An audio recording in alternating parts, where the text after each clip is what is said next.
Bien, ya a esta hora vamos a conversar sobre la situación en la que se encuentran los centros educativos en nuestro país. Canal N y América Televisión ha estado haciendo una campaña de recorridos para poner de manifiesto la precaria situación en la que se encuentran algunos colegios a tan solo unos días de empezar las clases. Vamos a conversar hoy con el arquitecto Rudolf Giese, él es director de arquitectura de la UCAL. ¿Cómo está? Mira, Marian, muy buenas tardes, muchas gracias por la invitación. Bueno, tenemos cifras que hemos estado revisando y que de hecho ustedes nos han alcanzado, y es lamentable saber que casi el 70% de locales educativos de distintos niveles se encuentran en riesgo por infraestructura. Bueno, sí, definitivamente es importante entender que en el Perú existe una brecha de infraestructura educativa de aproximadamente 100.000 millones de soles. Y esto es ya producto de una investigación que ha hecho el Ministerio de Educación y ha determinado que para poder cubrir esta brecha entre la infraestructura que tenemos hoy día en el estado en el que se encuentra y lo que necesitamos para nuestra población estudiantil, se necesita un presupuesto de 100.000 millones de soles. Considerando que la inversión promedio de los últimos 10 años ha sido 2.000 millones, esto quiere decir que estamos pues a 50 años de poder cubrir esa brecha. Entonces nos enfrentamos a un panorama bastante complicado y que necesita de mucha creatividad para poder resolverse en un plazo menor de tiempo, ¿no? Creatividad que a veces la asumen los padres de familia. Ellos mismos se buscan, se consiguen materiales, hacen una serie de actividades para poder implementar las infraestructuras de los centros educativos. Sí, lamentablemente el estado de abandono en el que se encuentran muchos colegios a nivel nacional, tenemos más de 52.000 colegios a nivel nacional, en zonas urbanas, pero en zonas rurales también, colegios muy abandonados, han obligado a los padres de familia a tomar la iniciativa de participar en este proceso de mejorar las condiciones de infraestructura educativa de los colegios de sus hijos. ¿Cuál es el riesgo que se corre cuando son los padres los que por iniciativa deciden construir, levantar, quizás sin un expediente técnico adecuado? Bueno, de hecho es el mismo riesgo que se corre cuando se construye una ciudad de manera informal, un riesgo enorme, porque claro, no hay un asesoramiento técnico y esta infraestructura está en una alta probabilidad de colapsar. De hecho, como mencionabas tú la cifra, cerca del 70% de la infraestructura educativa nacional está en este nivel de riesgo, ¿no? Considerando además que el 54% de estos colegios no tienen un acceso adecuado al agua, 40% no tienen un acceso adecuado a la energía eléctrica. Entonces el panorama es bastante complejo frente a eso, ¿no? Ahora, tenemos aquí otra cifra que es de 2 millones de estudiantes que se encuentran en estos locales educativos, que son los que están en riesgo de colapso. Son 2 millones de niños que van a estudiar y arriesgan sus vidas. Sí, esta infraestructura educativa tiene diferentes niveles digamos, los problemas se encuentran en diferentes niveles, ¿no? Hay edificaciones o parte de la edificación que tienen que ser demolidas, que ya no soportan un trabajo de reforzamiento. Hay infraestructura que tiene que ser reforzada y hay infraestructura que tiene que dársele mantenimiento. Entonces, estos 2 millones de estudiantes se encuentran estudiando en centros educativos que tienen alta probabilidad de colapsar.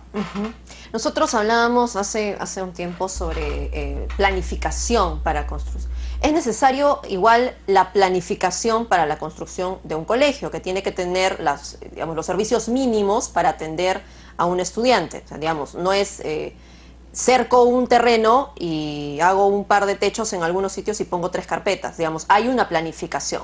Sí, definitivamente acá hay dos asuntos importantes. El primero es la infraestructura, ¿no? Pero la infraestructura responde a una estrategia educativa, una metodología educativa. El colegio o el espacio físico del colegio tiene que alinearse digamos, a la metodología educativa. La tecnología, el conocimiento está evolucionando a una velocidad muy rápida y nuestra infraestructura educativa no está yendo a ese mismo nivel de velocidad de cambio. Entonces nosotros necesitamos en primer lugar que la nueva infraestructura que se plantea, de hecho ahora te voy a comentar un proyecto muy interesante del PRONIET, esté alineada a esa velocidad de cambio. Ya la educación no es igual a como se empezó a generar en el siglo XVIII con el modelo prusiano. Ya la educación cambió y los espacios educativos, por ende, también tienen que cambiar. Entonces, esta responsabilidad que recae en el Ministerio de Educación y específicamente en el PRONIET está, creo yo, ahora sí mirando con inteligencia la manera de resolver el problema. Claro, el problema es muy grande, venimos de muchísimos años de abandono. El problema es que el antecedente está muy atrás. Exactamente, o sea, desde los años 60 aproximadamente y algo en los 90 no se ha hecho un plan nacional de infraestructura educativa. Entonces necesitamos ahora mirar, primero tener una evaluación clara y completa del estado de la infraestructura educativa. Creo que eso el PRONIET ya lo avanzó. Tenemos que ser inteligentes en cómo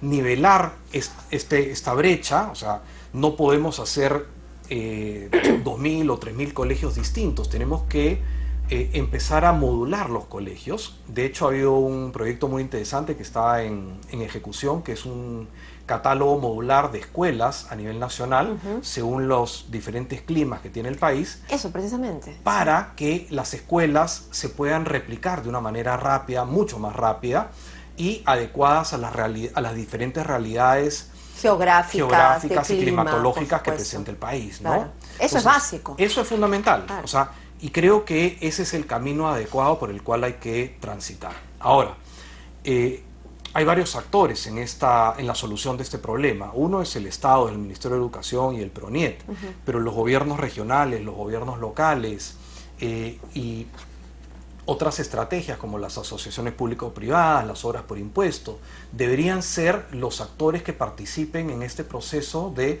reconfiguración o de repensar la infraestructura educativa nacional. ¿Y qué se está avanzando hasta el momento?